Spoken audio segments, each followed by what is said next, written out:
What's up, everybody? Noah here with Madison Angling. Welcome to my kitchen and dining room. No, I am not at DNS. No, I am not in my boat. I am packing to head up to Green Bay for a week-long guide bender. So part of what I need to do is get some more equipment tied up, and more specifically, I need to make some more stinger hooks. And I told you guys in the last two videos I was going to show you how to make your own, so that's what we're going to do in this video. Why would you make your own instead of just buying them? One, it's cheaper. Two, you can customize the length to exactly the jigs you like to use. So in my case, I like my stinger hook to be exactly as long as the tips of my bucktail on my jig. And three, this design I'm going to show you is one that I have basically never had fail. And when they reach the point of failure is where, you know, you've certainly gotten your use out of it, whether you've been banging it into rocks, it's just all chewed up from teeth or zebra mussels. This design does not seem to fail. Hardly at all. Now, the pre-made store-bought stinger hooks that have the little, split ring or welded ring on the end that's dipped in rubber and you just punch that onto your jig, I'm not a big fan of those. I've actually had those fall off on me multiple times because eventually that rubber wears out and they become slack, they become loose. Not only do they potentially fall off the jig, which I have had happen, they also don't stay in line with the hair very well. So they can foul up a little easier on casts and so on and so forth. So I'm not a big fan of those. So instead, I'm going to show you guys how to make these guys. It just cinches down right on the bend of the hook. The harder you pull, the tighter that thing gets, and they're incredibly simple to make. So let's run through what we need to make these, and let's get into it. Try to get this in here so you can see it. So there we go. This is essentially what we're making. This probably makes a little more sense to show it to you this way. I know this is kind of a weird thing to try to focus on here, but basically that loop cinches down on the bend of your hook and you're good. The tighter you pull, the tighter this thing is on your jig. So it basically can never come off, which is pretty cool.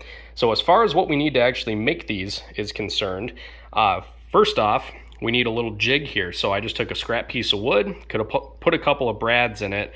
I was making these on the fly and I didn't have a little bodkin. That's kind of the proper term, basically just a sharp little needle to help seat the knot that we're gonna tie. So I was just using a ballpoint pen and that worked just fine. But basically I've got these two brads. They're probably just shy of 3 inches apart or so. I'm guessing probably 2.5 inches or so apart.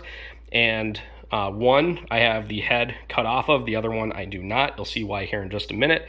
And I have two of them. I have one that's a little bit longer, one that's a little shorter. We're going to be using the shorter one.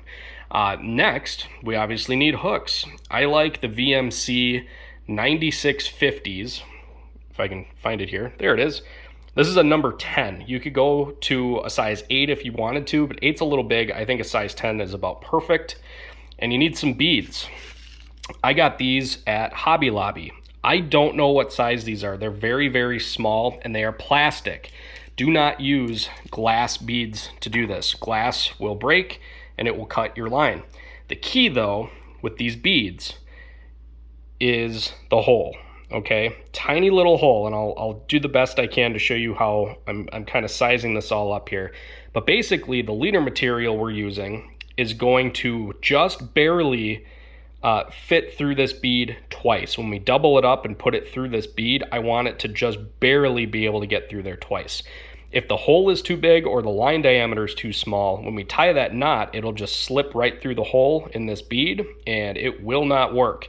So the line I'm using is this really old spool of blood run crawler harness material. I want to say this is probably like a 20-pound mono or pretty close to a 20-pound mono equivalent. So let me double some of this up, put it through one of those beads so you can kind of see what I'm talking about. Okay, I'm going to try to zoom in here. There you go. So it's kind of hard to see. This is kind of a tricky, awkward thing to try to film here, but there's barely enough room in this bead to get that line through twice. That is the key. I would even say you could go to a slightly heavier line than this with this particular bead hole diameter, but this is going to work just fine. This is what I've been using for a long time. It seems to work really well. No, I do not know what size these beads are. The package I got these in, obviously not the hook package, it was a very generic bag that I had to spend a lot of time looking around for to find the smallest plastic beads I could find at my local Hobby Lobby. and it did not give me the size of the bead or the hole whatsoever. So I don't have that information for you. That's the part where you're gonna have to shop around, and that's where it's good to play around with some different lines as well. But I had this spool of stuff laying around. It's really tough, it works really well, so that's what I'm using. All right, so filming this yourself is a little bit awkward, so I'm gonna do the best I can here. So we're just gonna tie a regular clinch knot here on our hook. Again, this is a number 10 VMC 9650. I'll have these linked down below. So I'm just gonna tie a basic clinch knot, nothing fancy. Always get your knot wet before you cinch it down. Okay, leave a little bit of tag end there just to be safe, and then I'm gonna cut off, I don't know, probably an 8-inch section of my material here. So next, we're gonna take one of our beads. We are going to put the bead on our leader material. Then I'm going to run my leader material back through the bead, doubling it up. So now we basically have a giant stinger hook here. So what I'm going to do now is I'm going to take the big loop end of my material. I'm going to put it around the brad that I have the head cut off of. I'm going to slide the hook onto the brad that has the head intact, and I'm going to snug that bead as tight to that brad as I can. I'm going to try to hold it there with one finger, and I'm just going to tie an overhand knot in the tag end of this leader material here. This is what's going to lock everything down. So now I'm going to take my needle, my bodkin here, if you want to get real fancy with terms, or use your pen, whatever. I'm going to use this to guide that knot as tight as I can to that bead, and once I've got it tight, I'm going to pull that out, and I'm going to pull really tight on this. I'm putting, I bet, at least 30 pounds of pressure on this, really, really tight. Now I'm going to come in, cut my tag end. I'm going to leave about a little over a 1/4 inch worth of tag end on here, because you could just leave it. This is basically done, but I like to come in and just kind of melt the very end of this leader material, blow it out, flatten it, and that acts like a little knot stop there. And that's it.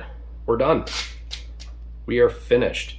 Now all you got to do to use this is slide it on the bend of your jig, pull it tight, there you go. Now obviously it's going to have a little memory to it because it was sitting on a big spool, but as you use it, it'll straighten out. If you get really worked up about it, you can run it through your fingers a few times, let that friction kind of iron it out. But there you go. That is how simple it is to make your own hair jigs. And that thing is not coming off. Or sorry, we're not making hair jigs. We're making stinger hooks. We already made hair jigs.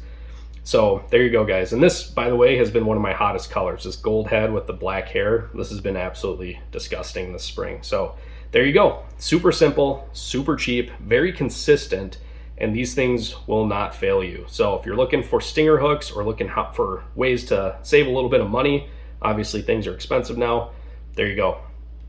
All right, guys, that's it. That's all I got for you. I got a bunch of these to tie up and a lot of packing to do, and I also wanted to take this opportunity to say thank you. If you made it this far in the video, thanks for watching. Hopefully it was helpful. And if you guys have any insight into how you guys like to tie these, maybe you do something a little differently than I do, share it down in the comments. I'm sure people would love to hear what you have to say. So thank you guys so much for watching. Hopefully this helps put some more fish in the boat this spring. We'll see you on the next video.